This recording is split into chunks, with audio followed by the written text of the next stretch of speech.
Brigade Al-Qassam kembali menggempur Israel saat malam pergantian tahun baru. Kondisi itu membuat warga Israel terpaksa merayakan tahun baru dalam suasana ketakutan lantaran langit dipenuhi ledakan roket.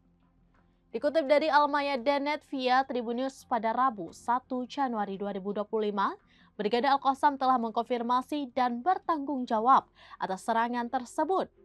Sayap militer Hamas ini mengklaim pihaknya menggunakan roket salvo untuk menyerang Israel.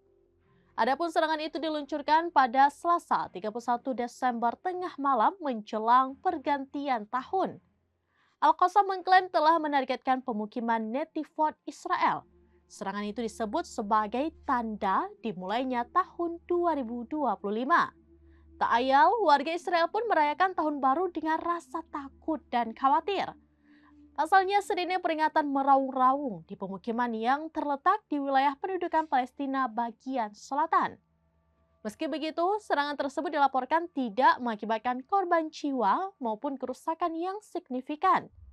Roket-roket Al-Qassam ini pun meledak bergantian di langit Israel sehingga terlihat seperti kembang api di malam pergantian tahun.